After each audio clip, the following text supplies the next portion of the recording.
തിയേറ്ററിൽ വലിയ ഓളമുണ്ടാക്കാതെ പോയൊരു സിനിമ.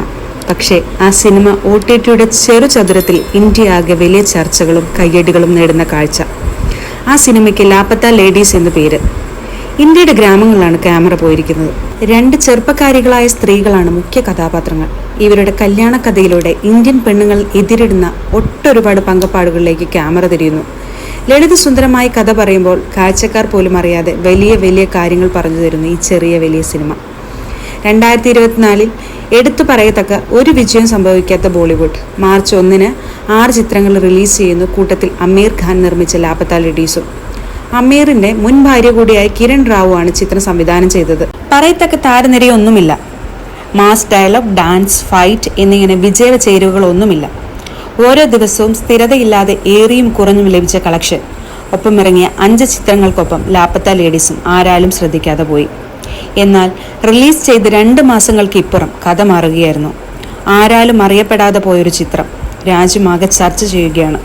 ബോളിവുഡ് പ്രൊഡ്യൂസ് ചെയ്ത ഈ വർഷത്തെ ഏറ്റവും മികച്ച ഇന്ത്യൻ സിനിമകളിലൊന്ന് എന്ന നിലയിൽ ലാപ്പത്ത ലേഡീസ് വാഴ്ത്തപ്പെടുന്നു. ലാപ്പത്ത ലേഡീസ് എന്നാൽ കാണാതായ പെൺകുട്ടി എന്നാണ് അർത്ഥം.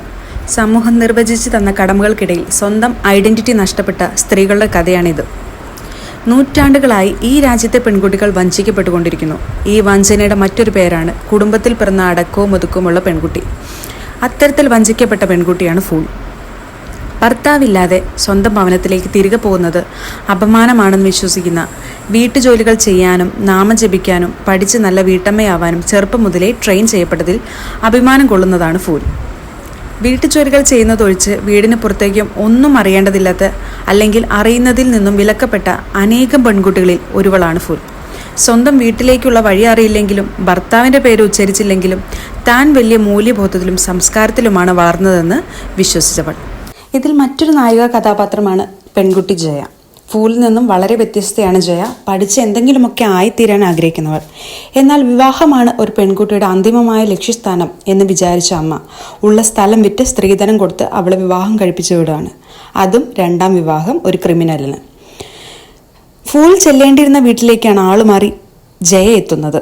സ്ത്രീകൾ സ്വന്തം ഭർത്താവിൻ്റെ പേര് ഉച്ചരിക്കുന്നത് പോലും തെറ്റാണെന്ന് വിചാരിക്കുന്ന കുടുംബത്തിൽ കൃഷിയിൽ നിർദ്ദേശങ്ങൾ നൽകുന്നത് ഉൾപ്പെടെയുള്ള ജയയുടെ ഇടപെടൽ ഒരുപാട് മാറ്റം വരുത്തുന്നുണ്ട്. ഇവരിൽ 2 പേരിൽ നിന്നും വ്യത്യസ്തയാണ് റെയിൽവേ സ്റ്റേഷനിൽ ചായക്കട നടത്തുന്ന മഞ്ജുമായി. സ്നേഹിക്കുന്നുണ്ടെങ്കിൽ തന്നെ തല്ലാനും അധികാരമുണ്ടെന്ന് പറയുന്ന, കള്ളു കുടിച്ച് തന്നെ ഉപദ്രവിക്കുന്ന ഭർത്താവിനെ ഉപേക്ഷിച്ച് ജീവിക്കുന്ന സ്വതന്ത്രയായ സ്ത്രീ. ഒന്ന് തല്ലാനോ ചീത്ത വിളിക്കാനോ ഉള്ള സ്വാതന്ത്ര്യമില്ലെങ്കിൽ അവിടെ എനിക്ക് സ്നേഹം കാണാനാവില്ല എന്ന് പറഞ്ഞ സന്ദീപ് വാങ്കാറെഡ്ഡിയെ കൂടി നമുക്കിവിടെ സ്മരിക്കാം. മഞ്ജുമായിലൂടെയാണ് ചിത്രത്തിലെ ഏറ്റവും ശക്തമായ രാഷ്ട്രീയം സംസാരിക്കുന്നത്. ഒറ്റയ്ക്ക് ജീവിക്കുന്നതിൽ സന്തോഷം കണ്ടെത്തുന്നത് പ്രയാസമാണെന്നും, എന്നാൽ അത് കണ്ടെത്തിയാൽ പിന്നെ ആരെയും പേടിക്കേണ്ടതില്ലെന്നും തൻ്റെ നരച്ച സോഫയിലിരുന്ന് മഞ്ജുമായി പറയുമ്പോൾ സമൂഹം നിർവചിച്ച കെട്ടുപാടുകളിൽ നിന്നും സ്വതന്ത്രയായ സ്ത്രീയെ കാണാം. നോർത്ത് ഇന്ത്യയിലെ ഒരു കുഗ്രാമത്തിൽ നടക്കുന്ന കഥയ്ക്ക് ഇത്രയും സ്വീകാര്യത ലഭിക്കാൻ കാരണം അത് സംസാരിക്കുന്ന വിഷയം തന്നെയാണ്.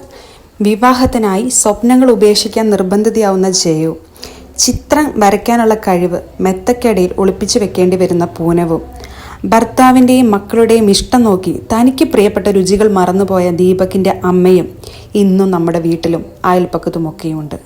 ചിത്രത്തിൽ അഭിനയിച്ച അഭിനേതാക്കളുടെ പ്രകടനവും എടുത്തു പറയേണ്ടതാണ്. വിരലിലെണ്ണാവുന്ന സിനിമകളിൽ ചെറിയ വേഷങ്ങൾ മാത്രം ചെയ്തിട്ടുള്ള ഇവർ തുടക്കക്കാരുടെ യാതൊരു പതർച്ചകളുമില്ലാതെയാണ് തങ്ങളുടെ കഥാപാത്രങ്ങൾ ചെയ്ത് ഫലിപ്പിച്ചത്. ഫൂൽ കുമാരി അവതരിപ്പിച്ച നിതാൻഷി ഗോയലിന് വെറും 16 വയസ്സ് മാത്രമാണ് പ്രായം.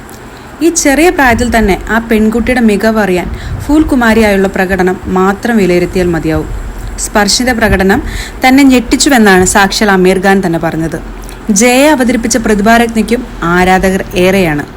നെപ്പോട്ടിസം കൊടുകുത്തി വാഴുന്ന ബോളിവുഡിൽ പുറത്തുനിന്നുള്ള പ്രതിഭകൾക്ക് അവസരം കൊടുത്താൽ മികച്ച ഫലമാവും ലഭിക്കുക എന്നത് കൂടി തെളിയിക്കുകയാണ് ലാപ്പത്ത ലേഡീസ്. ഏതായാലും ഒന്നുറപ്പാണ്, നല്ല സിനിമകൾ ആരും കാണാതെ മറഞ്ഞു പോകുന്ന പഴയ കാലമല്ല ഇത്. നല്ല ഉള്ളടക്കമുള്ള സിനിമകൾ തിയേറ്ററുകൾക്കും ഭാഷകളുടെയും രാജ്യത്തിൻ്റെയും അതിരുകൾക്കപ്പുറവും തിരിച്ചറിയപ്പെടും. സിനിമ നല്ലതെങ്കിൽ എത്ര ദൂരെയും കൈയടിക്കാൻ കാഴ്ചക്കാരുണ്ടാകും. ലാപ്പത്ത ലേഡീസിന്റെ അനുഭവം പറയുന്നത് അതാണ്. ഈ പെൺകുട്ടികൾ ട്രെയിൻ കയറി ഇറങ്ങുന്നത് കയ്യടികളുടെയും ഉൾക്കാഴ്ചകളുടെയും നടുവിലേക്കാണ്.